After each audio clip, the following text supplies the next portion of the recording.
Good morning and welcome to the Sustainable Farming Association's final webinar in this series on silvopasture, featuring a panel of producers using silvopasture in Minnesota.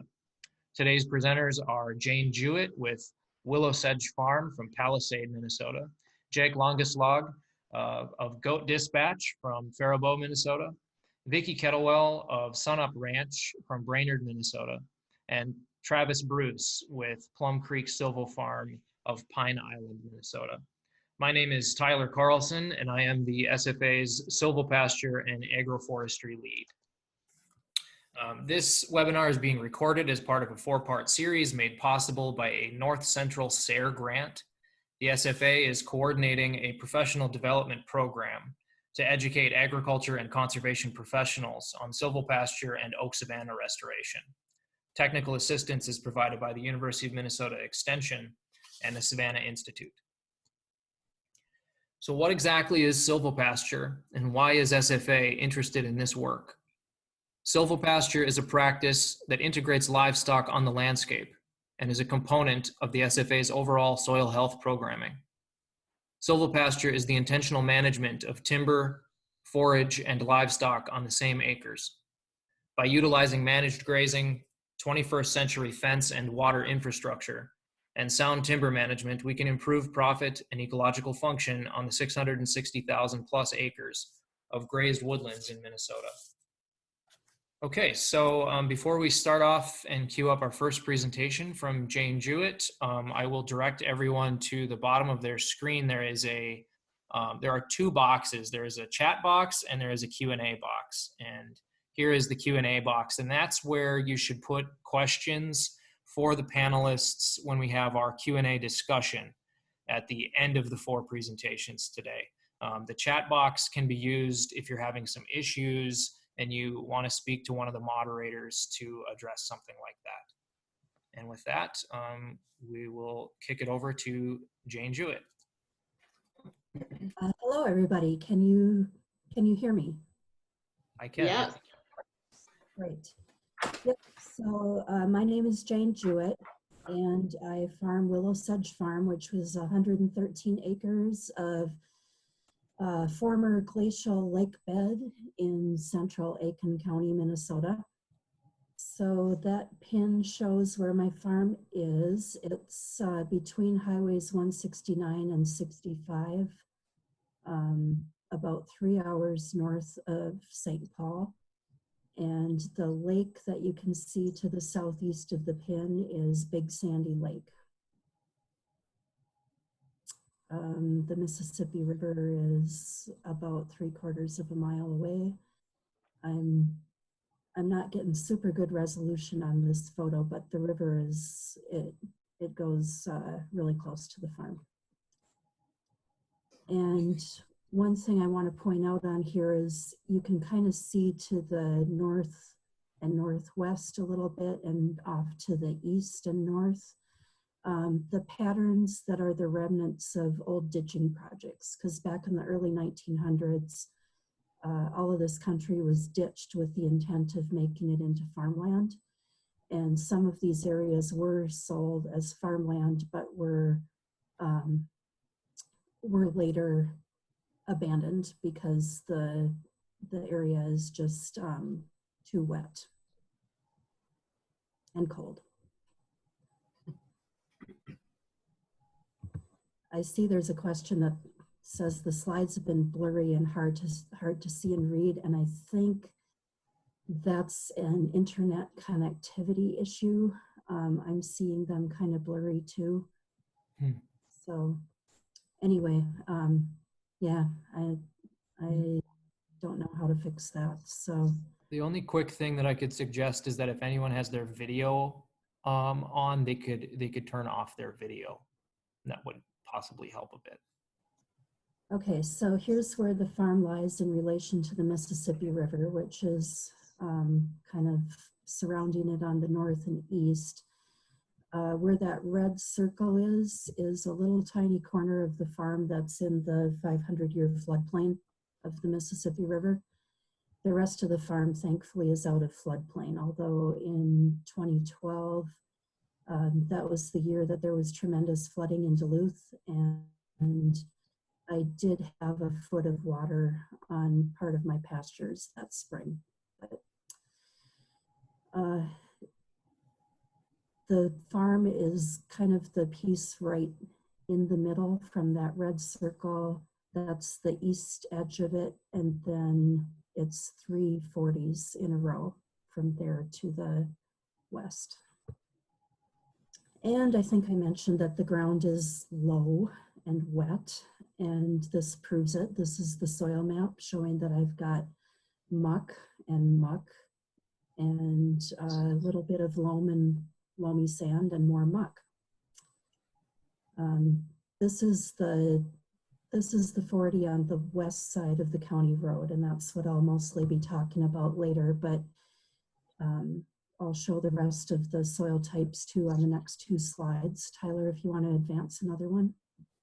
Okay, so this is the central 40 of the farm, and again, we've got some muck, some pretty nice silt loam that's underlain with some really tight lake bed bottom clay.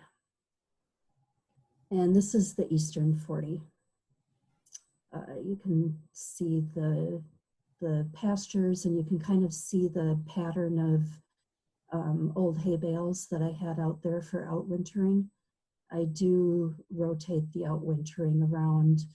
I try to do it mostly on these paddocks on the east end of the farm because they're the loamy sand and the loam, and they respond really well to having that fertility boost from the outwintering. But for the past 3 years now, it's been so wet in the fall, I haven't been able to get out there to place the bales. So I've had to do the bale grazing elsewhere. Okay, so this is the West 40. It lies west of the county road. And this is where I'm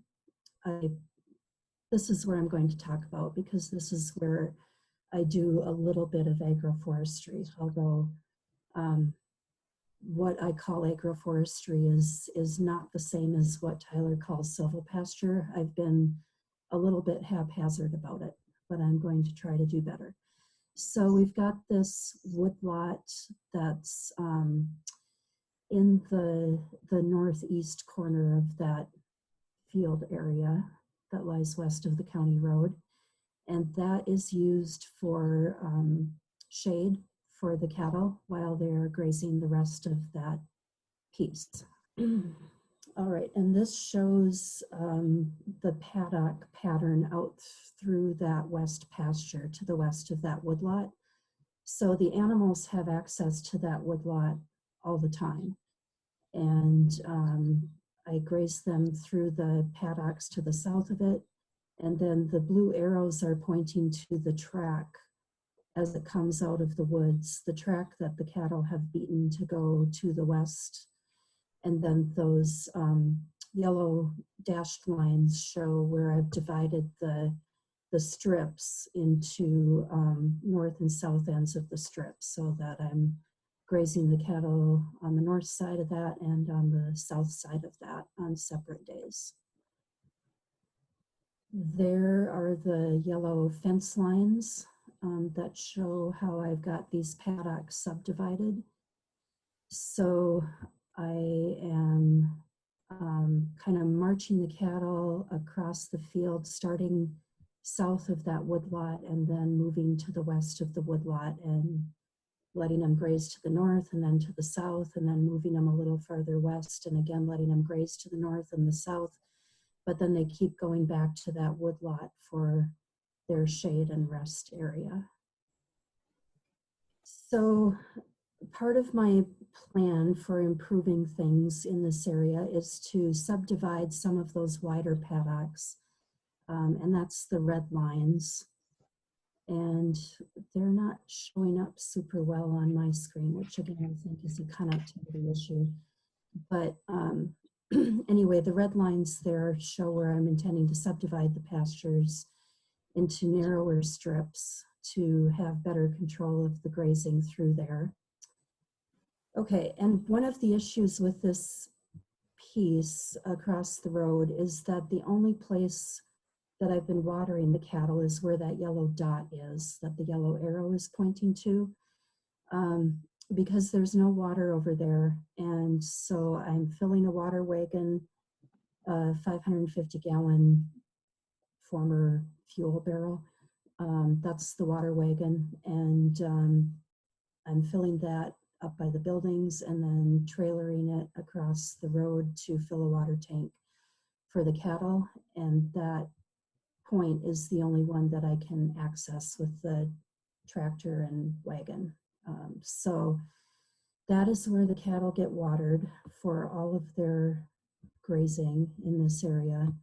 And it does limit how well I can do on the west side, because it's hard to make the cattle stay on the west side when I want them to. They keep wanting to come back, hang around the watering area, hang around in the woods, and crop that woods grass really short rather than be out to the west where I want them. So I'm working with my county NRCS agent to come up with a watering system that will let me do better grazing out in those paddocks.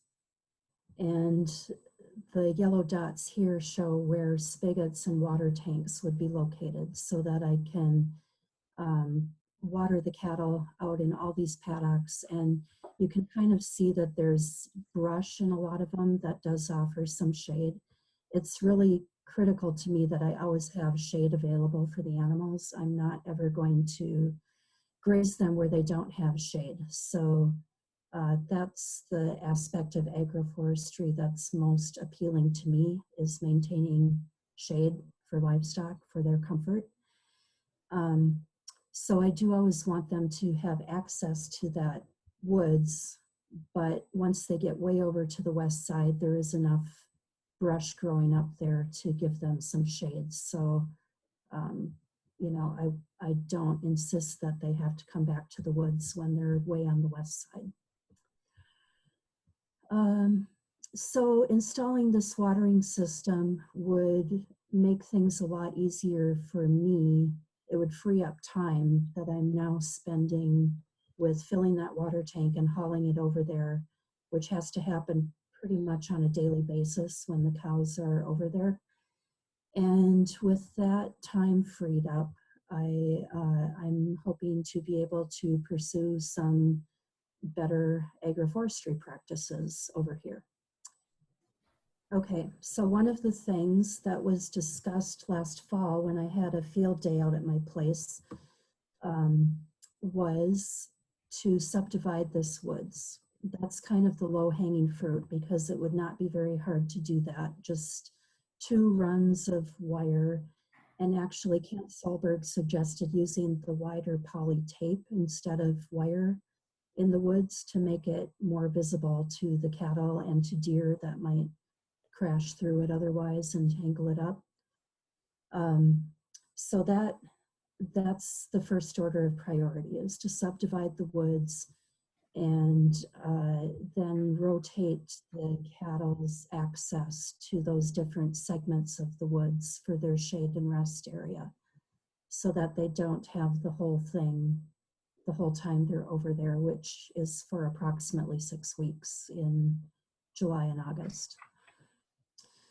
So I do have a water problem. I think I've mentioned that a couple times. This is a very wet area, and this slide shows how much rainfall has increased in this area over the past 100 years. So this slide comes from a webinar that Annie Claude and Natalie Hoydal from U of M Extension put together last summer. And it was about vegetable succession planting and replanting. But it's a really good webinar to watch, even if you're only mildly interested in vegetable production, at least the first 10 minutes of it, because it gets into some of the climate change things that we're seeing. So my farm is located, if you visualize the point of Lake Superior where it comes down to Duluth, and go 70 miles straight west of that point. That's where I'm located. So in the 1890 to 1920 time frame, my area was getting 26 to 28 inches of precipitation per year. And then the next 30-year period included the Dust Bowl years and drought years. So the dry area expanded into my area at that point, but then after that time frame was over, it went right back to being wetter. And then the most recent 30-year period shown here, 1980 through 2010, shows that really the greater than 30 inches per year is encroaching on my area.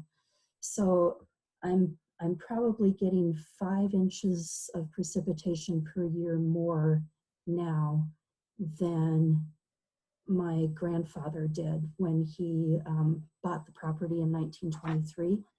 So it's really, it's a different world in terms of the climate, and I'm having to deal with a lot of wetness.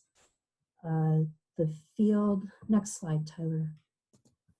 The field that I'm talking about was last planted to a crop in 1981, and that was oats. And that was done by my uncle, who plowed everything east to west and destroyed the north-south ditching that had been there. So in 1981, there was an oats crop taken off of this whole field, and then hay was made on it after that. But the last year that hay was made was 1987, and that was only in the area in that blue circle approximately, because that's a little bit higher ground. And at that time, we could still get the tractors out across this field to that higher meadow to make hay on it, which I remember because I cut that hay that year. But since then, it's the low ground between that blue circle and the wooded area has been flooded fairly consistently. And there's no possibility of getting equipment back there to make hay during the summer. So it's pasture only. So the farm tour that we had at my place last fall included some discussion of reforestation, and that is something I was resistant to because you know, my grandfather cleared this land and it was really, really hard work, and there are family stories of how hard it was to clear it. And I felt like I can't possibly plant trees back in this land that was cleared at such great effort and cost. But because of the climate change and the increasing precipitation and the wetness issues on this field, I am warming to the idea. The UPM Blandin forester who was out last fall on that tour made the comment that a mature oak tree will pump 40,000 gallons of water out of the ground every year. And so that means I have to think about that as an option for trying to maintain even pasture in this field and not have to abandon it. So next slide, Tyler. All right, so now the blue lines show fence line areas where I believe I could start planting some oak trees and not have them just drown. These are the areas that show where it's high enough that a seedling tree could probably make it. And so this is part of my strategic long-term plan now, to start extending some oak tree plantings out along these blue lines and try to use that to address that excess moisture issue that I have over there. So here's the timeline, the short-term plan: install that watering system and divide the woodlot and rotate the cattle through those divisions. Medium term, over the next 10 years, start planting little oak trees along those selected fence lines that I showed in blue. And then long term, beyond 2030, is extending those tree lines farther, because if it works, if those trees start growing and start pumping water out of the soil, then, you know, possibly the areas around those trees would get a little bit drier, and I could extend those tree lines out farther and gradually reclaim more pasture from being really, really swampy. The other issue there is that I'm 50, and I figure I can probably plant trees for 30 years yet, if I'm lucky. But I do need to look at a succession plan that will involve someone who gets what the lay of the land is, what the climate is like, and what the importance of the trees are, and the rotational grazing of the pasture is, and can maintain it. Because as my friend and NRCS agent, Tom Gervais, pointed out, this is the kind of land where if you leave it alone for 10 minutes, it goes up to willow brush. And that is very true. And the reason why my farm is called WillowSedge in the first place is because willow and sedge are the two dominant species that show up if you turn your back on a piece of it for approximately 10 minutes. So that, I think, is the end of my presentation. Next slide. Great. Thank you, Jane. Sure. Excellent. Happy to answer any questions. Yeah, we'll do that at the end in the interest of, yeah, we've got a short amount of time to get through all the presentations. So we'll do one larger Q&A at the end. Sure. Okay, thanks. Yep. Okay, next up is Jake Langeslag with Goat Dispatch. Hey, how you doing? Can you hear me good? Yes. Yes. Hey. All right, so I'll get right into it here. So just giving a different perspective, wanted to talk a little bit about the goat world and how we use goats to manage land. I'll try to talk a little bit more about how we're working with them in the forested areas. But just a little quick background on me. I have an ecology degree from University of Mankato, or Minnesota State Mankato, and also been doing a lot of research and all over the country looking at some of this stuff and working with Buckthorn. But what really got me into this is my daughter when she was a little bit younger. We moved to a different farm and really nice old oak forest, hickory. I also should add that I'm in south central Minnesota, but in Faribault area here, just about an hour south of cities, about an hour away from Rochester, an hour away from Mankato, so kind of in that little triangle there. But so I was looking at the woods, really thick, and couldn't crawl through it barely at all, and was just trying to look at some options. So trying to find another better way. So go ahead and next. And it was about that time I was playing in my woods, and I was seeing some news articles coming out of the southeastern part of the state saying, hey, we're looking for more people to run goats. We've got some really steep terrain down here, and a lot of the machinery or traditional methods were kind of being a concern. Also, yeah, they're just starting to get a little concerned about some of the resistance that they were seeing with some of the herbicides that they're applying to certain plants.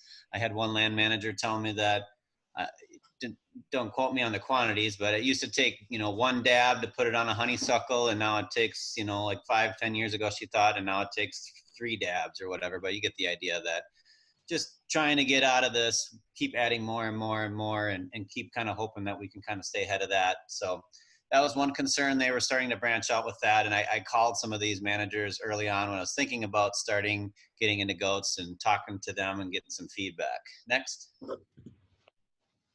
So basically what I did, went out, got some goats. I borrowed actually some goats from a friend of mine from high school, lives just down the road.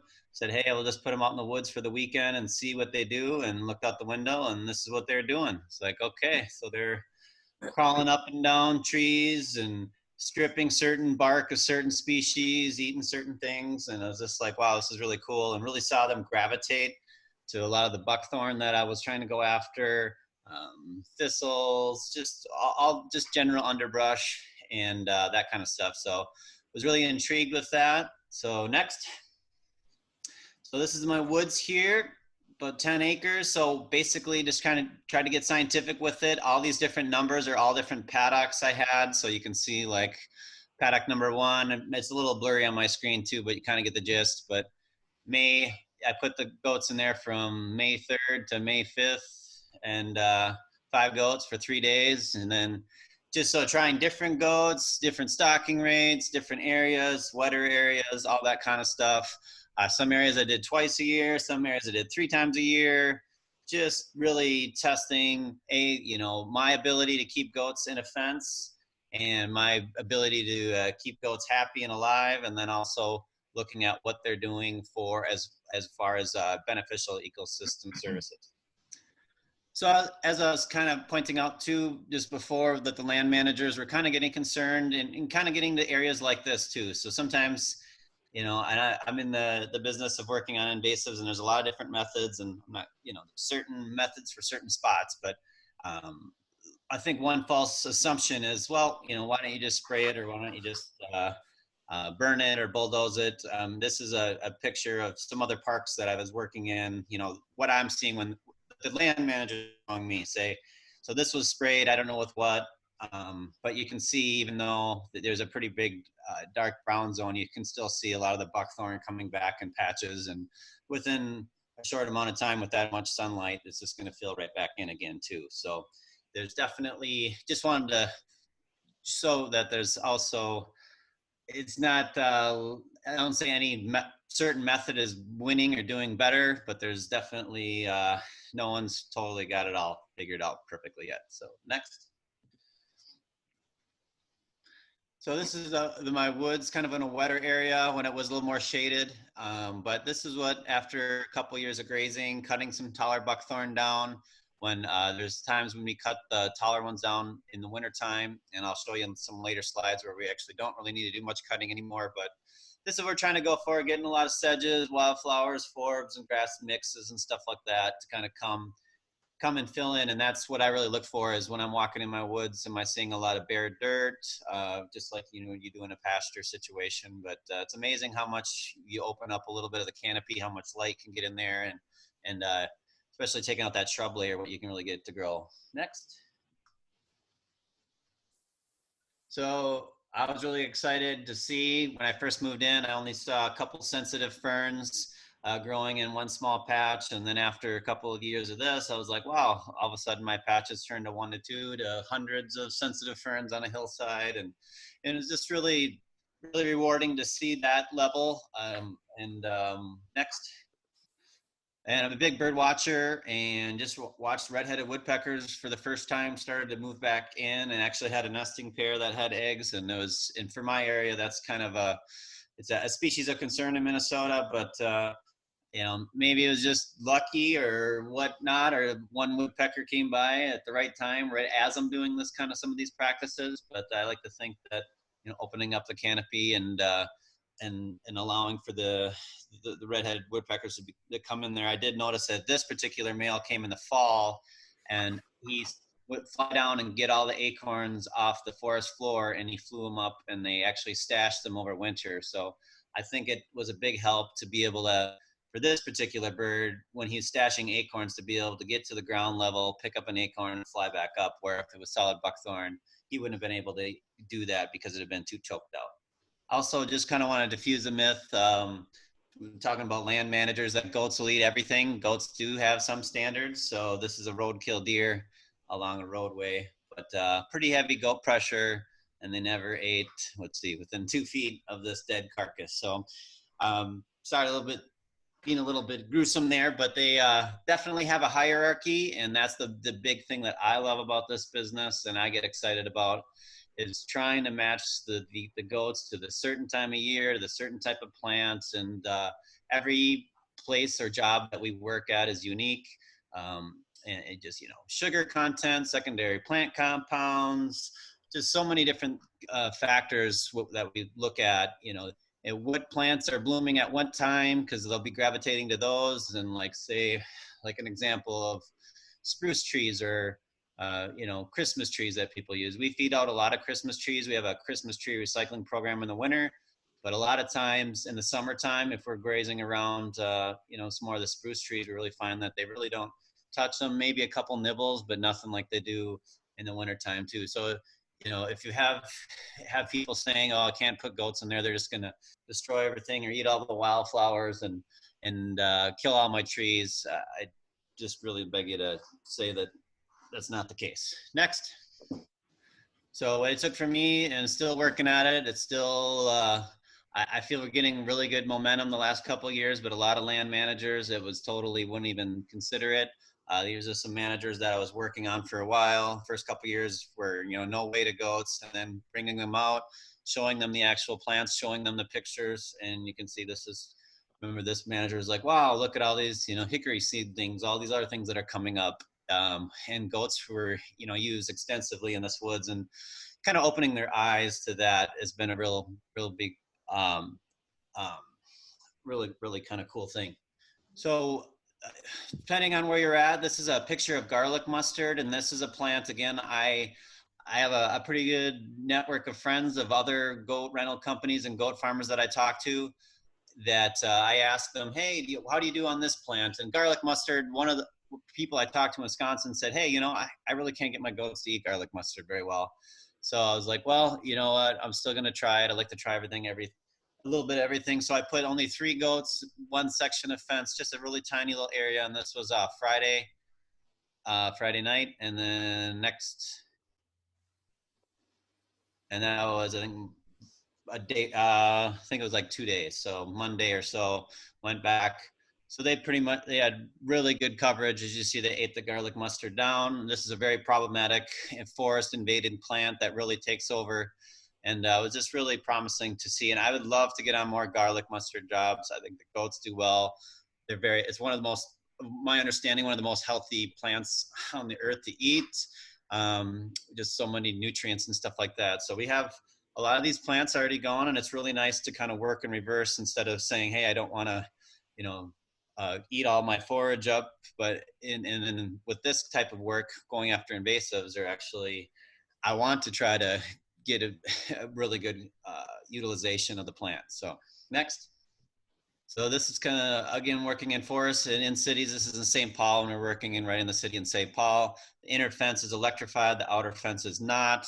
And that helps keep the people at a safe distance, and keeps children and small pets and stuff from being able to touch the fence.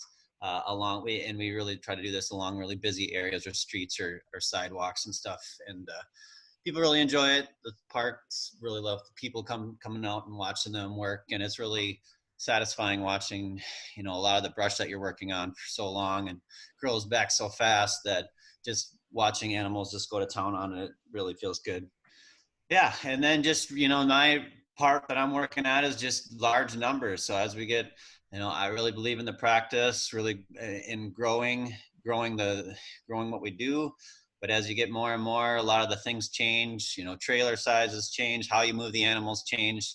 Last year, we had as many as 800 animals that we were using for jobs. And so I actually started getting into doing some goat drives. And, you know, I even called my sheriff and called my city in Faribault and said, hey, you know, can I do this legally? And they had to like get back to me. So, I mean, it's not something you see every day. And they actually did send out a sheriff escort that stood on the tar road when we crossed the tar road, just to make sure no cars came over. But so we walked all these about a mile or two, about 2 miles back to one of the pens closer to my farm with the dog and the 4-wheelers, and then a car and a truck, or a gator in the front and behind to kind of watch for vehicles, and worked out really well. Saved a lot of time versus trying to haul these animals load by load. Predators, I get that question all the time, knock on wood. In 8 years that we've been doing this, we have yet to have a fatality, of my knowledge, to a coyote or fox or the similar. Again, we're in the southern part of the state. I can't speak for what wolf or bear pressure would be in the northern part, but for us so far here, and this is actually a picture of a coyote that I trapped inside a fence in Rochester, and you see the dirt. It was trying to dig and get itself out all the way around the fence. And here's another one again last spring. I believe this one actually was a fox. So I had that one trapped trapped inside here. And yep, so he was trying to dig and get out too. So apparently this fence works pretty well for keeping pet foxes if you'd like to do that too. And then machinery, this is me trying to push some brush, I don't know, late middle of winter. And that was a pretty expensive tow bill to get that thing out unstuck. So there's, as the previous preventer talked about, you know, getting wetter and wetter all the time, and spots where you could normally drive, all of a sudden, boof, you're gone and buried. And that stuff adds up, you know, time, machinery, repairs, and all that type of stuff. Next. And again, with the wet theme, this is working at Park in Burnsville, kind of opening it up. But yeah, wet, wet, wet. And so what, we just keep rolling with it. You know, we put the fences out. We raise our fences above the water line. We got white-tailed deer in and out of the fence all the time. These two actually hung out with the goats the whole time in there, the urban deer that are, you know, jump over and jump back. But just all the different kind of obstacles you can try to overcome to get some management done out there, because this particular unit, they couldn't burn it because it's too wet. They couldn't mow it, too wet. But goats and animals can still be rolling. And I really love the aspect, like I said, a big bird watcher, just the harmony in nature, I guess, or how they kind of work around bird nests or birds or other animals. So this is it's kind of hard to see in the lower part, is a eastern towhee nest, and these goats working all the way around there, never stepping on it, knocking it over. And so the birds are still able to nest. Next. And then this is a killdeer nest. We were doing some work up by the Minneapolis airport last year. And even though the goats bedded down in this gravelly area for dust wise, they never sat on, about 30 goats here, never sat on this killdeer nest. The eggs still hatched, and you just might not see that with a mower, or also, you know, sometimes with fires. I have another friend that had a turkey nest that he accidentally torched last spring. Just, you know, part of the deal with burning big tracks. But, you know, and I also had a turkey nest in my paddock, 100 goats, ate all around it, never touched it, never broke an egg. And a lot of times in this forested area, the Silvopasture area, it's just hard to get a fuel, enough fire, hot enough to really do a lot. So that's another, a vast majority of our woods are over choked with just, you know, with a buckthorn, or just, you know, over too many hickories, too many oaks growing in too tight, that they just don't have a chance to spread out and grow. And we just really don't have the light to get the fuel. Next. And then one thing I wanted to point out too, you know, a lot of people really get hung up on, like, we got to eradicate or kill it, or buckthorn right now. So this was a buckthorn that was probably about 4 inches in diameter, 30 feet tall, really shading it out. Came through, cut it, and just keep letting the resprouts come. They're really nutritious, really nice, dense green leaves. Goats just keep eating it. And after like 2 years, they created a bonsai bush while they're phasing them out. So some buckthorn, we get some really good top kill the first year, and some take many years. And I have some buckthorn on my property, full sun, just the right amount of nutrients and all that are still going, you know, even 5-6 years. So it's just kind of really dependent on the site, dependent wise. But I look at this as a managed, maintained buckthorn. It's only shading about a 1 foot area versus a 30-foot area. We're still able to get in, grasses and stuff are still able to grow around. So try to, I think a lot of people, when they try animals, or especially goats, just try it once or twice and just like, hey, I don't see it dead. So just really managing people's expectations, or when your neighbors are asking you questions. I know when I first put goats in the woods, they're all like, you're nuts, you're crazy. And then over time now they're saying, that looks pretty good. Can you come over to my woods and work on our stuff? So it's just kind of leading by example. So this is an oak woodland up near Shakopee. Did some Memorial Park in Shakopee. So they got a nice healthy woods, but they got a really good fuel under there, but they just have this buckthorn layer that keeps growing and growing every year. Sorry, again, the pictures are not quite as sharp as I took them, but you can still see the kind of the green in the back. Next. And then after, the goats have been in there. So, you know, and just them opening it up and really chewing, stripping, girdling, And this is a Indian burial mounds here, so they can't use machinery on top of them, and just works really good to manage the vegetation under this oak area that they're trying to. It was more park like you see in the back where they're, you know, got more turf, but they're trying to put more prairie grasses under these here, and also try to maintain them. And I'm really trying to get to the data someday when I get some time, but just what they would have, say this particular park, if they put it all into native prairie grasses for pollinators and whatnot, and hired a company to come in and graze once a year versus the time and, you know, mowing it once or twice a week and the machinery costs and all that kind of stuff. It'd be interesting to see some that, not just looking at just the dollar amount. So next. And this is that same site. And even though, so they had cut some buckthorn down, and this is my biggest area that I really get excited about is the late season, cool season, and early season of animals and goats. So this is buckthorn resprouts, and you can see how they chewed the bark off of those. So they defoliated some, and then also at certain levels are chewing the bark, and that even sets it back even further and faster. And that's how I really feel we're going to win this long battle with buckthorn in the state of Minnesota that it's been going on a long time, and I just really have really good high hopes from what I've seen on some of our sites. Next. Yeah, and like I said, the cool season is definitely something you work into. And I'm just crossing a field, you know, it's probably 20, 30 below wind chill that day, moving them from one area to the next, but just really working with the forages. We do supplement them in the winter time, feeding them hay, mineral lick tubs, and that type of stuff, versus in the summer where they can be pretty much free choice, but really just kind of watching that. But and getting animals that are hardy, we really select for really fuzzy, woolly mammoths if we can get them, and kind of keep those babies that really do well in the winter. Next. And here's a group of goats working in out in a prairie situation. You know, you got some of the underbrush coming. We got a lot of, you know, dogwoods, willows, buckthorn, all that kind of stuff just keeps coming. It's just super candy, super nutritious for them above the line.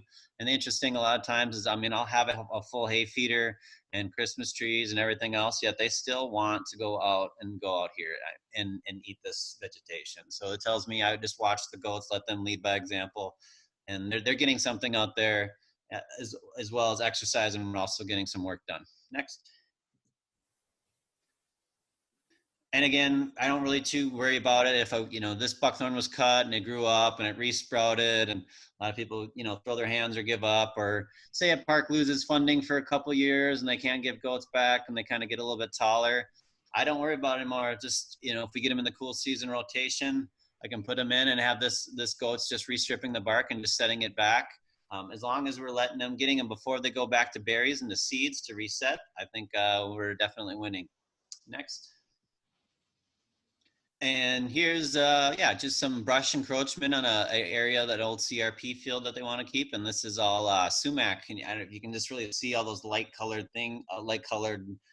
trunks. They went and stripped the bark off of those, and really meticulous, even down to like the size of your pinky, all the way around on the top. It's just like it just amazes me watching the art that they have of getting all that material off, and that totally top kills that, and that's totally reset back there to let the light back in. Again, another shot of some of the sumac that they're girdling early spring, like right about now. Next.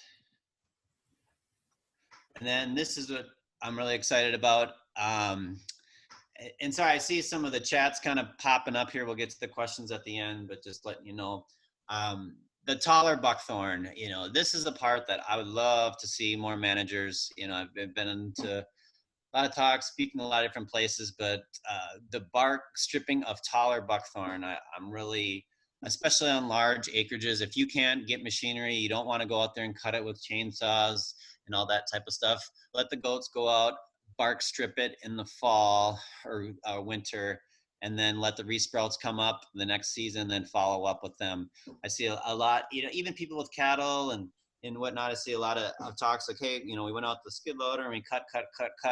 Just like, hey, I mean, if you don't just if you can get goats and get them to work and doing this kind of stuff.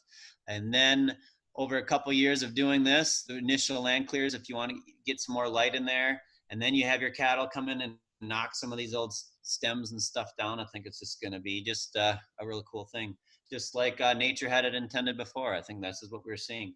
This was the elk. This was the deer before they were eating in our cornfields and in our backyards, and setting and restripping and setting this bark and woodier stuff back. And then you have your bison and stuff like that. We're going through and knocking it down. So I think we can get back to that. It's just going to take a little different animals and different form. Next. Is it, I've forwarded to the second slide forward. I don't know, what are you seeing? I see goats, on snow in a wooded. Oh, shoot. No, yeah, I guess I'm still back at, I don't know if there's a reset it. Okay, just tell me what, I got a secondary presentation on another window opened up. So if you could go back to the previous one before the goats on snow. I don't know, mine must just not be uploading anymore or something. See if that worked. Is this it now? Still not showing on the screen, but I can get it to work. And if it's a kind of a woods again with some smaller stuff, and this is honeysuckle. If it's again the picture right before the goats on snow, this honeysuckle is a tricky one because it's really, if you go after it in the summer, it's pretty vibrant. And I think a lot of plants, while the goats do good work on stuff in the summer, excuse me, but winter or cool season is the weakest vulnerable point for a lot of the woodier species. And honeysuckle is one of the ones I've always had a trouble with, but now I can get them to girdle the bark of the honeysuckle. And and I'm just trying to get the word out there. And I'm glad to have webinars like this that we can record and people can go back and watch, because I've heard some other states that are looking and doing some aerial spraying for honeysuckle, a lot of plains and whatnot, so it's just hey, I think we got to try this first, and see if it'll work. Next, with the goats on snow.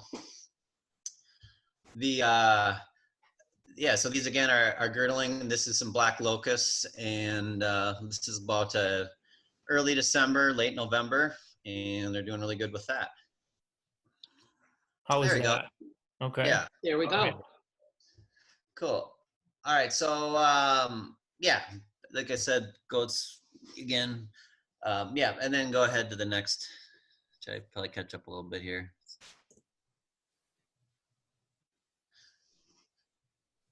Uh-oh. It might be locked again, or at least I. So I've advanced here to, interesting. So it's still on the goats with you said black locust? Yeah, with the black and a white goat kind of chewing the bark. Yeah, front. now I'm looking at a larger herd on the forefront of a larger wooded. Yeah, so I have my other, I'm still locked. I'm only seeing this, but if you want, for time reasons, I can keep going. I got the other slides on another computer, so I can at least talk about it if that helps you, or what you want. I don't know what you want to do. Well, I'm trying to think, either that or we invite you to share your screen and see if yours doesn't lock up. I'm also looking at the time here. We got 2 more presentations. Yep. Okay. And unfortunately, I feel like we're eating into those now. Sure. Okay. Do you want to, could I ask maybe just for maybe a wrap up? Yep. I'm toggling through and apparently none of this is coming. Okay. I apologize to everyone. We're having some, obviously. Yep, no problem. So I guess just kind of the wrap up where I was going with the end of it, was just the cool season, more pictures of different plants that they're going after. And then the research, I have University of Minnesota researchers coming behind and taking tests and finding that only 2.2% of the seeds that come out of goats are intact. And of those 2.2 buckthorn seeds that they're eating, only about 11% are even viable. So we're really seeing super, and the goats love them. It's the first thing they eat in there. And it's cool. Other than that, keep up the good fight. And that's all I got. And Jake, we will include your entire slideshow on the website with this recording so people can catch some of those slides that shows that research on the buckthorn. Okay. Thanks, Jake. Apologize. And no problem. Hopefully this will work. I'm going to stop sharing again and start up Vickie Kettlewell's presentation. Okay. All right. Well, hello everyone. I'm Vickie Kettlewell, and with my husband, Greg Booth, we operate Sunup Ranch, and we're located near Brainerd, Minnesota. And we are the second generation on this ranch, and this ranch has been around for 70 years. We are probably a little unique in that, along with our cow-calf operation, really our main focus is that we raise quarter horses. We're an American Quarter Horse Association legacy breeder and ranch and heritage breeder, but we still manage our lands for both horses and cattle. And but I'm going to move to our cattle because they're very important to our operation. So you can move to the next slide. I hope you can see this. Some of these outlines are pasture lands, but what we're paying attention to with our silvopasture work is what's up in the upper left corner with the red around it.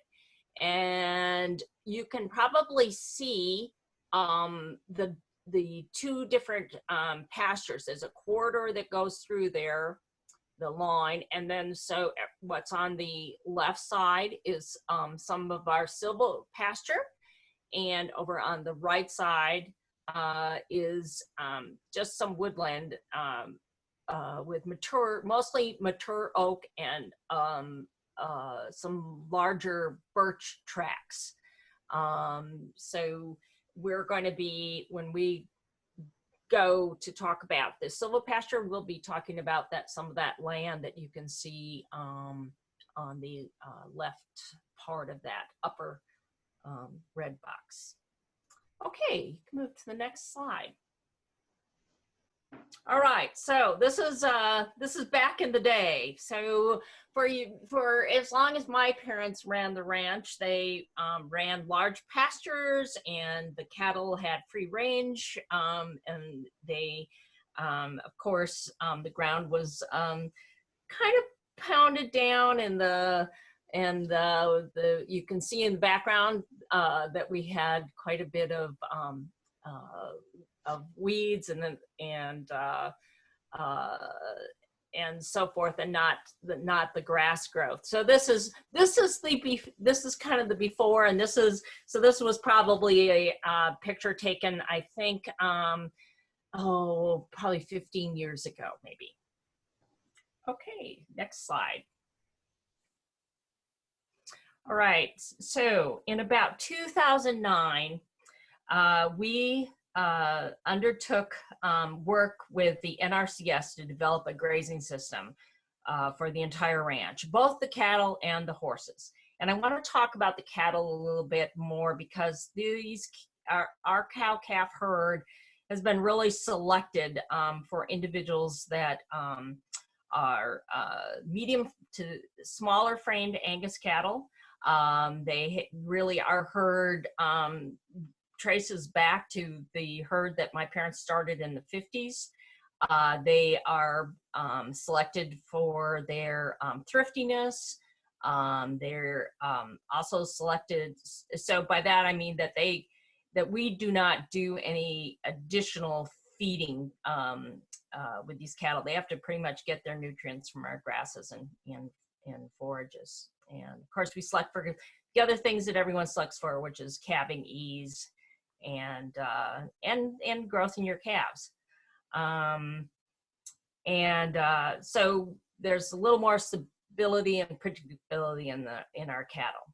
So we had a number of goals when we set out to introduce rotational grazing, and we understood that it was going to occur over time. We set out to match the nutrient needs of the cattle with our pasture forage, and importantly, I think at the same time, improve the soil health. In addition, we brought the ranch into a conservation plan, which we felt was an imperative given the nature of the land and the spectrum of habitats we had on our land. A lot of our property, or a lot of our land, is a kettle moraine, and it's pretty rugged. And this picture kind of shows you that. You can kind of see the elevation. We have a lot of elevation in our land. So if you looked into the background of that picture, you can see that this is taken from a higher vantage point on our land.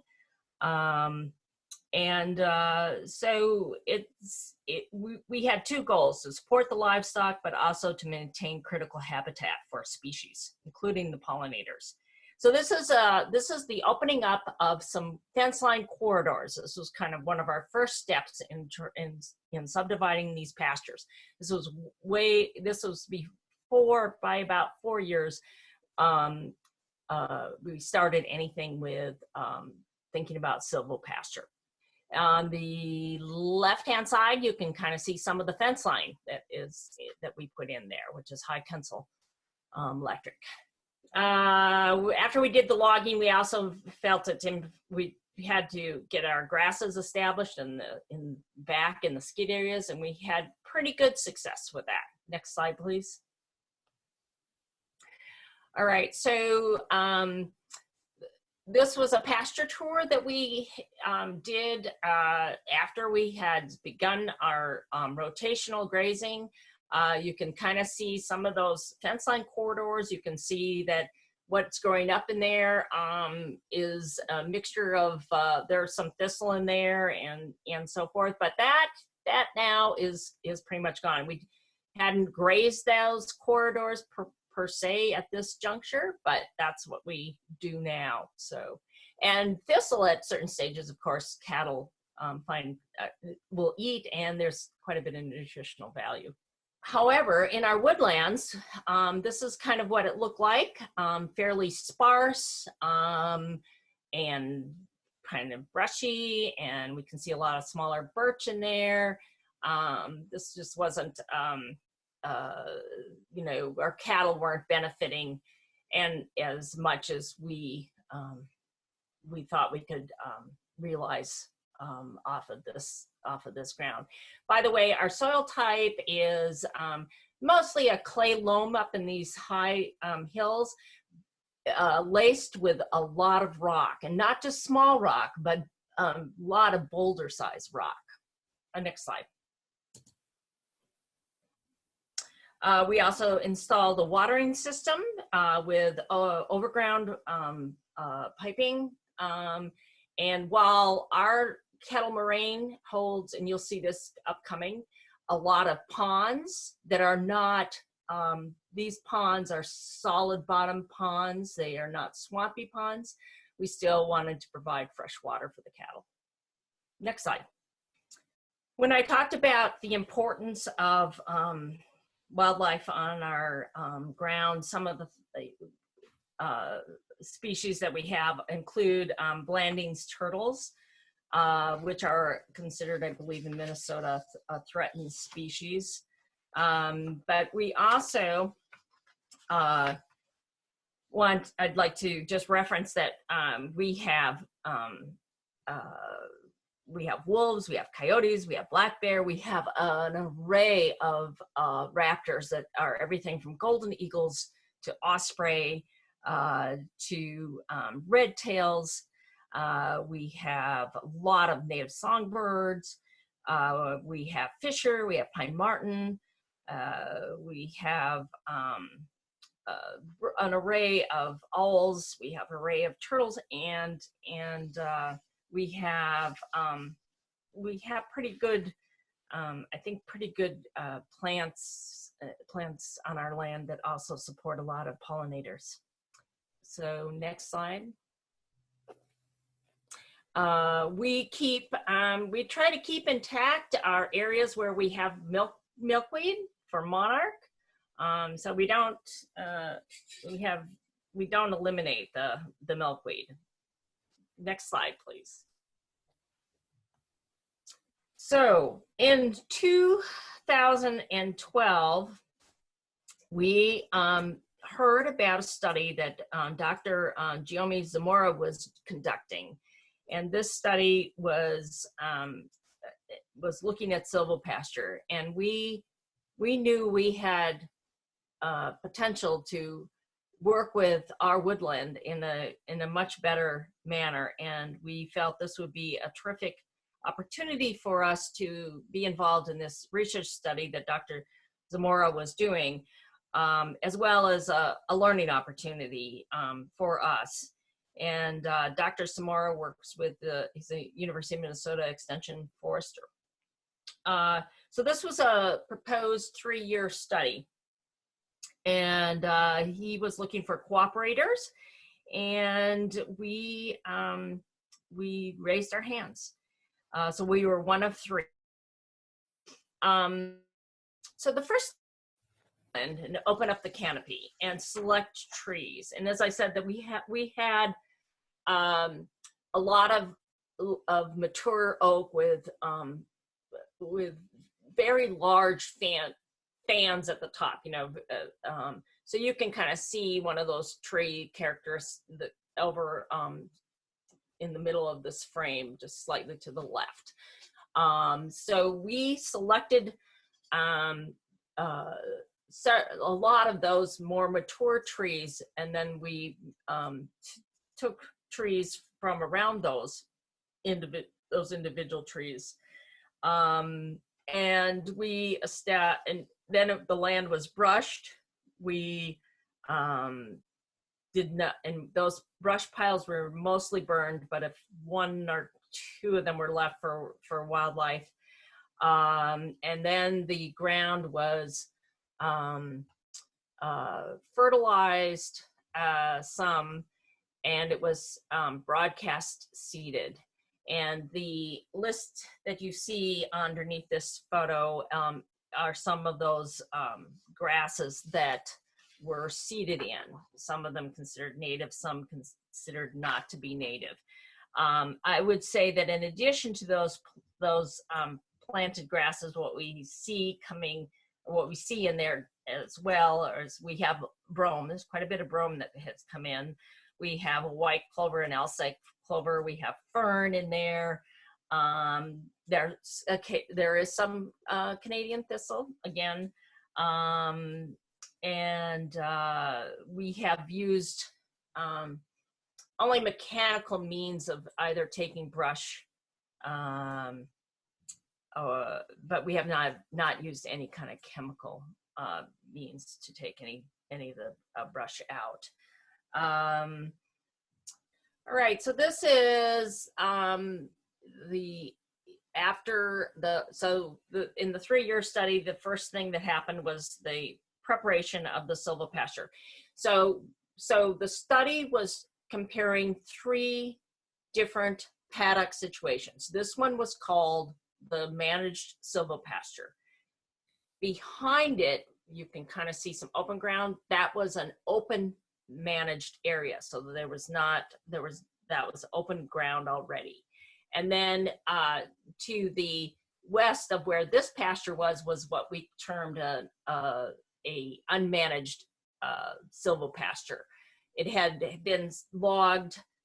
We took out some trees, but not as selectively, and it was never planted or managed in any other manner. So the manner by which this was conducted is that we had 4 cow-calf pairs that were weighed and then brought into these paddocks, which were about 5 acres.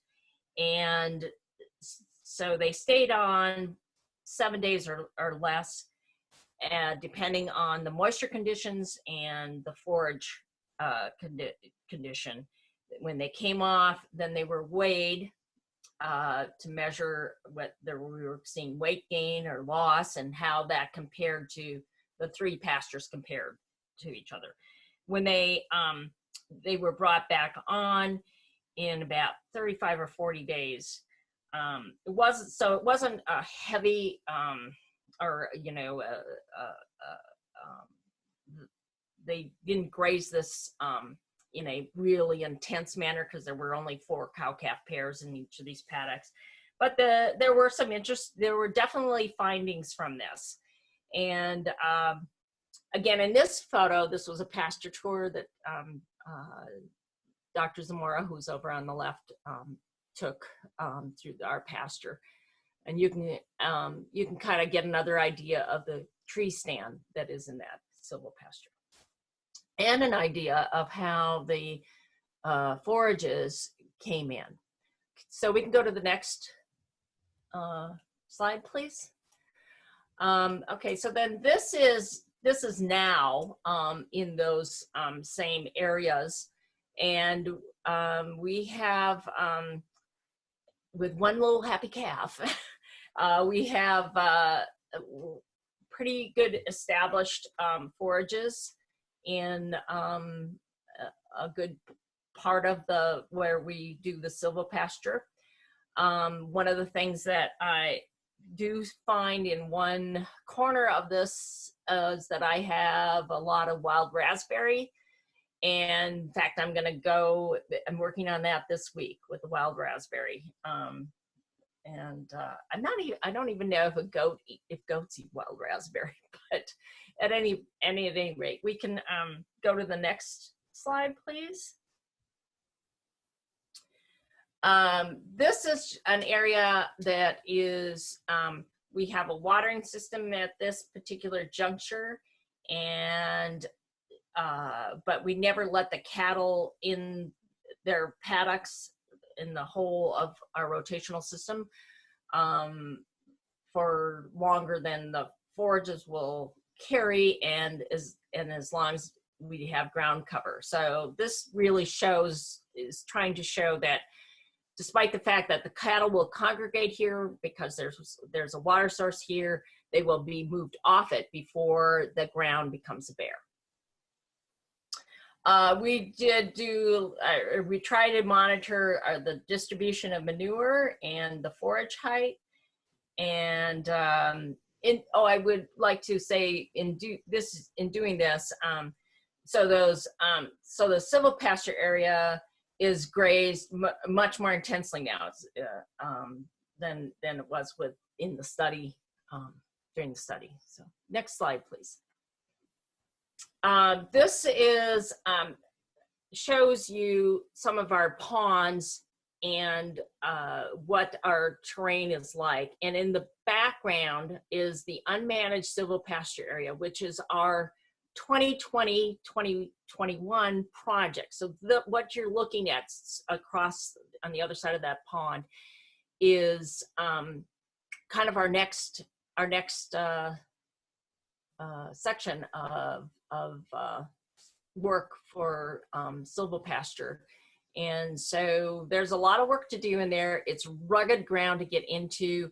It's much as Jake had mentioned about how getting machinery or getting mechanical means into this area is challenging. You certainly can't bring any farm equipment in there or anything. So, but you're looking at our project that lies ahead, and that was also the area that was called in the study the unmanaged silvopasture. So there were cattle in there, and we were able to see what they could gain or not gain actually on that ground.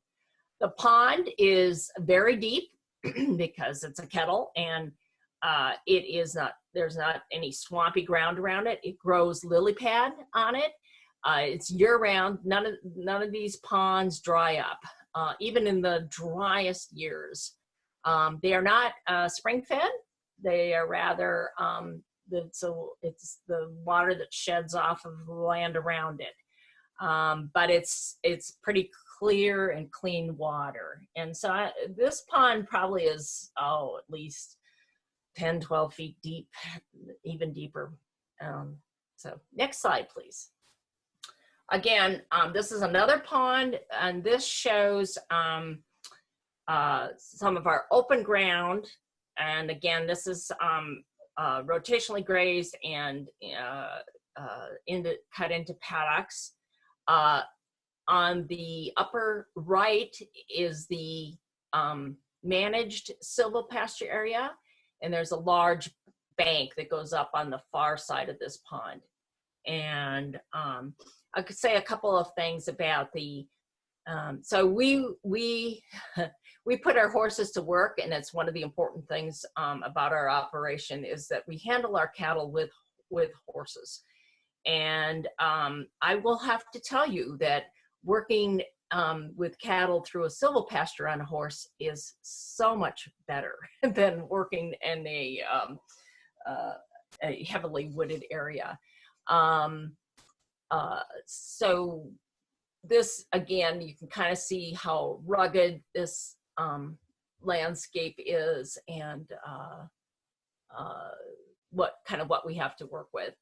I will also add that these ponds are a great wildlife attractant and very vital for them as well. So in the study that Jeremy did, he had three different study areas, and overall he was looking at the quantity of forage that was coming off of the different pasture types. And so this is a good illustration. When you look at the 2015, I think Gary had this slide up in last week's webinar, but what you're seeing in the difference there is is due to rainfall. So 2015 was a relatively dry year, and you can see how everything came down, but the silvopasture held, so that moisture was being held in that ground better, and the open pasture lost precipitously. Next one, please. And this is a comparison between the three cooperators and what we were seeing for differences in our production. Then we looked at cattle gain, and in the 2014 study, we could see that our open pastures still had quite a bit, and this was a year of we had the higher moisture, so we had a little higher gain on the open, but still pretty good and significant. We did fairly well on the silvopasture that was managed, and on the unmanaged woodland, you can see that was really low. And I want to say something else about the silvo managed area and unmanaged woodland or unmanaged silvopasture. We talk a lot about shade for cattle, comfort for cattle. That's really true. And one of the other aspects of this is that as we moved the cattle, if we went into the unmanaged area, those cattle were not only lacking as much forage, but they were uncomfortable because the density in that woodland was heavy enough that it never caught a good breeze. So insects were probably another factor with those cattle, much more than on the managed silvopasture, which not only provided shade, but there was air flowage through there, and the cattle were definitely more comfortable. I want to say one other thing that I didn't show you, but on the open pasture, on Jake's talk, he talked about sumac. We have a sumac pasture a sumac patch, I should say, in our open pasture. And we actually have left that alone. It kind of stays within its own containment area. But cattle really like it because that does provide them shade, and the calves will go in there a lot. So we haven't, and that sumac just kind of stays in that spot. It hasn't spread into the woodland or anything like that. So that's just a plus thing that I have for sumac. Next slide, please. This is, again, just showing some of the kind of forage growth that we have in our silvopasture area, and yeah, the cattle do very well on it. Next slide, please. Okay, so nobody's ever had this moment. What are those cows doing over there? Anyways, that's kind of this was a breakout And, but again, it'll give you another picture, another look into some of the unmanaged woodland that we're going to be working with. And you can kind of see again the tree growth. I think if I was going to mention the trees that we have, as I said, a lot of mature oak, old trees. We have birch, we have some beech, we have cherry, we have aspen, of course. And those are probably our main species that we have in there. So that's the conclusion of my talk. I'm going to just quickly look at my notes to see if I've missed something that I wanted to bring up. And I think, so I wanted to talk for just 1 second about the challenges of silvopasture. And one of them is fence maintenance. At least in our particular case, we have, because these woodlands are not close by, they're not in a visual sense, we can't see them, and they're probably, I don't know, they're 3/4 of a mile away from the main ranch at least. And so maintaining fences, because trees come down, we were part of a big, what they call the big blowdown in our area. So we lost thousands of trees, actually, probably. Another challenge that I think is there, the forest always wants to fill in. So the more intense use of our cattle is something that we are trying to amp up. Then learning more about our tree selection. So those are a couple of the things along with the accessibility of our landscape. Thank you so much for listening. Thanks, Vickie. Really appreciate it. We're running a little over here. I know. I realize I know.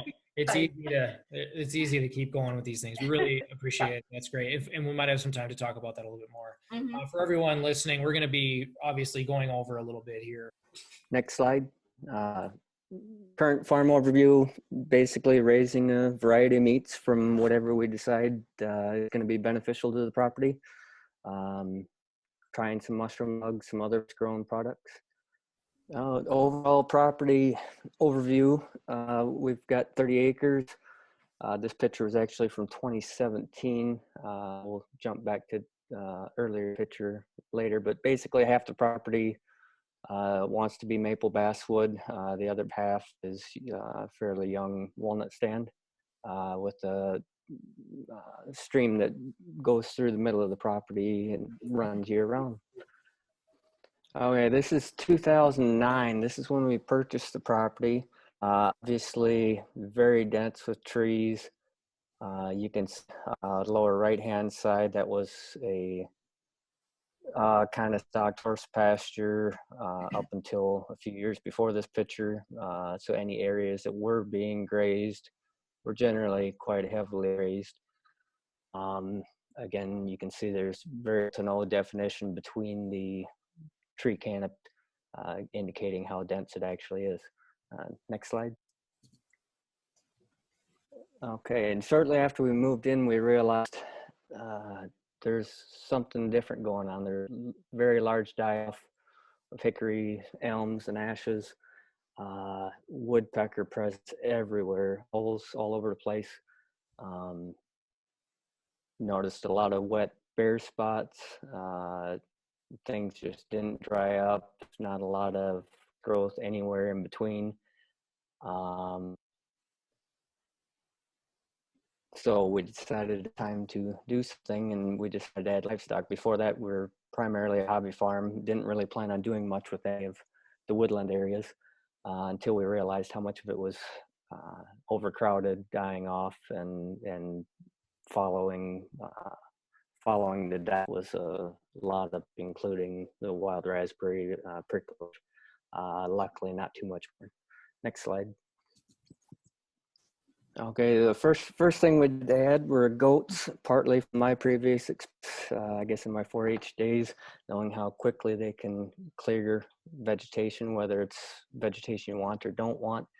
I started with is basically a small group of goats from a dairy. I had to train them to go up into the woods. They were only used to being in a barn, and they caught on quite quickly.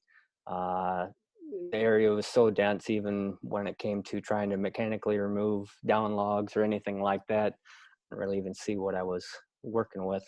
So I started using them ahead of me. Bottom left picture shows on the left side area that's not been grazed, and the right side is an area where they exposed all the down for me.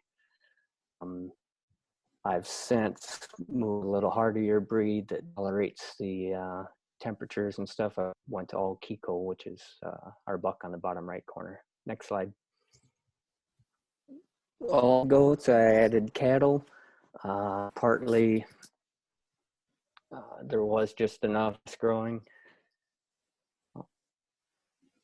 And as soon as the goats started to expose and clear some of the brushier areas, I started bringing cattle through right away, and both by rolling out hay and by seeding, using the cattle to rotate to keep up with the vegetation the goats were not eating. The bottom two pictures actually from our bottom right is a rented pasture to the back of our property, which is our only true pasture to use, and the bottom left is actually outside of the property line fence, kind of making a return back to the home property. And that's actually a piece of CRP ground with prickly ash growing up. Fortunate enough of neighbors that are happy to have us use the cattle to work on that area as well. Next slide, please. Sheep and pig used a couple times in the rotation, especially target a little more grasses, but also a lot of forbs compared to goats. One year we had a lot of Queen Anne slays popped up, so that's when I decided to add sheep, and they did a lot better job at maintaining that, as well as continuing to control the browse over fence lines and such. Pigs I've only used a few times, still getting the hang of the best place to use them without getting too much disturbance. The first use every year for them is churning packs to get them to decompose quicker in areas that I roll out hay or winter feeding areas. Those areas I'll throw some kind of annual cover crop mix in, and there won't be any livestock on it until weaning time, late summer, early fall. Next slide. This is another view from 2015. Basically, all I wanted to point out here, obviously it's early spring. If you were to zoom in, you could see the extent of the down logs on the left side, but also to the left side, you see the green areas. Those are the first spots that get sun. They are south and east facing slopes. So those are the areas that I've decided to target heavier because of the access to sunlight. I don't need to thin quite as heavy when it's getting good sunlight. Next slide. This is just before and after pictures of the goats. Basically the top two are across the fence line from that very first picture on the walnut stand. And this is the neighbors letting me clear the brush off the fence line on their side. And same thing, more before and after on the bottom. Next slide, please. Okay, so this was in the southeast corner of our property, an area where we don't get as much sunlight. I had run goats through for about 2 years, stripping the leaves and bark off of some of the prickly ash and such that's growing there. As you can see, it's pretty dense, a lot of stems left. Through there at least once with the cattle at a pretty high density, and you could see a lot of the stems are just broke over, and a lot of what was remaining, basically anything under 2 inches round, I could this could actually get my tractor to. I could keep the loader down low and they would just snap off at ground level. Next slide. Okay, so after those pictures on the last slide, I went in and chainsawed and drug out the debris that was left over, getting it down to a lot better sunlight. I threw some grass seed down, some mulch. I ran the cows to the high density. As you can see, bottom left is 7 months of rest after that initial clearing. The initial clearing was actually July 4th. So this would be the following spring is the bottom left picture. The first bunch of growth coming up, and the bottom right is just over a full year after the initial cleanup, and you see good dense grasses, the right amount of height. Now it's ready to use. I kind of use this area as a return when they're going back from their rented pastures. Next slide, please. 2019, we did to step it up a little bit. There was a lot of marketable timber remaining, along with the down dead debris in the areas that we want to target. So we got quite a few logs out of there. Partly, a couple areas were really heavy in ash, and is recommended now is time to remove that. We also had a lot of low to mid-grade walnut in the walnut stand, and the price of that was actually fairly high at the time. The remainders of the debris is going to be sold as firewood or burned. Some will be mulched for gardens and such. Next slide. And basically, some benefits that we've noticed in our processed pasture so far. Definitely more light and airful, which more grasses, forbs, less bugs, less brush, by using various species and rotating them throughout the property. Less wet spots, the more deep-rooted grasses and plants that we have growing. We have not used very many herbicides, fertilizers, anything since we've used this plan involved livestock and rotational grazing. All in all, it's easier when you to manage property when you can get around without having to deal with the brush layers, and essentially longer rest periods for the other pastures. We're able to follow a little bit more of a holistic approach when I've got more areas that can be grazed, even if it's only once or twice through the summer months, just to give a little more rest time to the other pastures. Along with that, the wildlife changes. We've noticed red-headed woodpeckers that weren't here originally, more open grassland, birds, very healthy deer population as well. And basically, wrap it up with that, then that's where we're at. Great. Thank you, Travis. Appreciate that. Just before we jump into discussion here for a little bit, I'm just going to actually switch it up and do this last slide.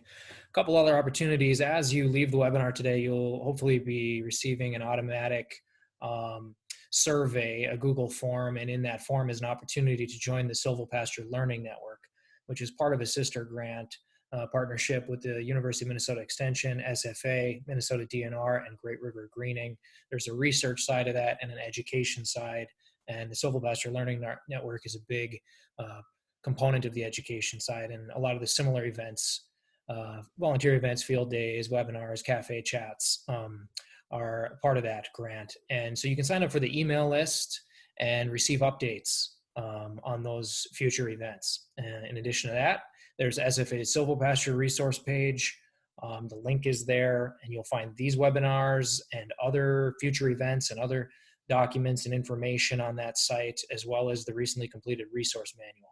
And my contact information is at the bottom of the screen if you have any questions for SFA. And with that, we'll go back to Wayne to queue up a short Q&A. And I apologize, we're going long here, but for those that can stick around, we will do a little Q&A here. Go ahead, Wayne. Yeah, this is Wayne Munson with the SFA. I got a question for Jane on your reluctance to start reforestation out of respect for your ancestors who cleared the land. Is that a common attitude among rural landowners in your area? Wayne, Jane, I don't believe is on the call. She had to get off at noon. Okay. Her answers to some of these questions are in the Right. chat room. Mm-hmm. So if people go into chat, you can see Jane's answers. Okay. So this is for Jake. What type of fencing have you found works best for the goats, and any specific breeds that you would recommend? Yeah, I really like the Premier One electric netting fence. That's worked really well for us. We've can fence large areas, and I mean, I think a crew of 3 people the other day did 21 acres quick with the netting, and allows us to be really flexible. I do caution you to make sure you get the, I don't know if you tell in the pictures, it's got plastic verticals that keeps it tight and vertical. You really don't want to get the saggy stuff I've seen like at Fleet Farm and stuff like that. That actually can turn into more of a goat trap than a goat fence. So I really like that. And as far as goats, yeah, again, talk about that in the talk, but I really love Spanish goats. I know some people use Kiko goats. As you can see, you can really use any breed, but you just really have to kind of know their history. Some of them are more used to barn. Some of them are used to grain inputs, a lot of dairy. I think are good summer workers, but when you get in the cooler season, I wouldn't recommend them. So we only really run more meat goats, Spanish goats in our breeding program, and the goats that we sell to other people that are starting, goats, stuff like that. But I really, really love the Spanish breed just because of the mothering ability and the hardiness and that type of stuff. So Jake, how do you protect smaller trees that you want to keep goats from eating? Yeah, so certain areas where, a couple years in on projects where we want to keep that open light, kind of get the forbs and stuff going. What I like to do is, I guess one thing I forgot to mention, like for me, I have a lot of spring ephemerals, leeks, you got your spring wildflowers coming up. I don't have the goats in my woods right now on this property because I don't have the buckthorn problem like I do in others. So a lot of times it's more in the cool season that I'm going at that, or when the ground's frozen, so when they're hidden underneath. I just wanted to point that out at just the different timing, what time of plants you're going at.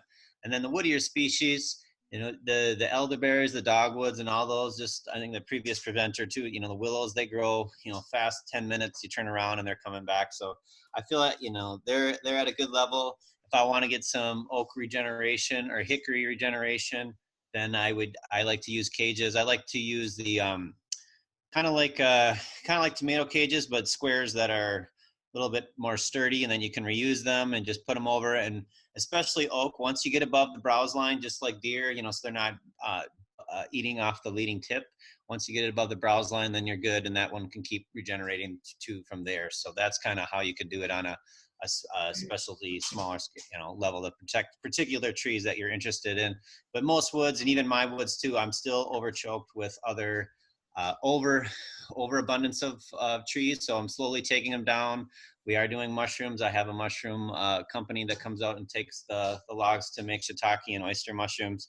So kind of a slow phase, but I notice as I cut more trees down, the nut production is really increased. I get way more acorns, way more hickories, and that type of stuff. So I think most people shouldn't be too concerned with a lot of the regeneration of the smaller stuff, at least for the first 5 to 7 years, is in my opinion.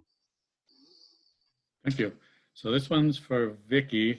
On one of your early slides, it looked like you used either a multi-strand or a woven wire high tensile when you started your lanes to put in the fence lines.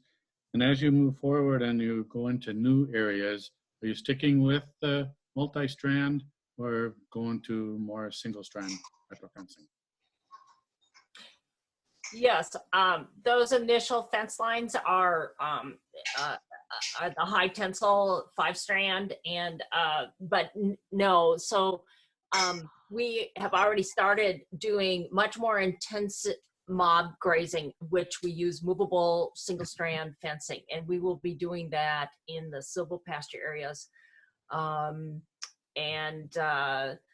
We also have a fencer type now, that a new fencer that can signal where a fence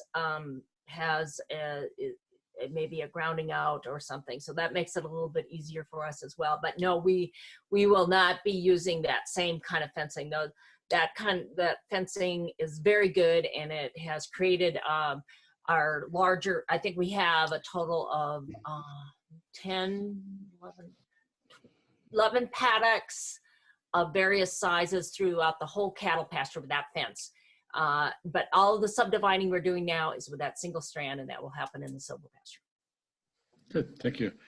Travis, you mentioned that you overseeded some grasses into some of your silvopasture areas. What type of grasses did you plant, and how did you do that? Basically, I used a seed bomb. So whatever I could find, I was looking for something with at least some orchards and a wide variety. Partly since it was such, I usually do small areas at a time, whatever I can find that's a good diverse mix at the farm store. I basically just broadcast seeded it and then tried to get the cows as close to maybe 50,000 pound density for a day, just to try and to get the seed to soil contact. Mm-hmm. Very good. I think that's all the questions I have. Tyler or Teresa, or anybody have questions? I think in the interest of time, unless Teresa chimes in here. No, I think that's it. With that, I'll thank the audience and our presenters, and thanks Wayne, thanks Teresa, thanks to everybody for signing up for today's webinar, and hope to see you at future events.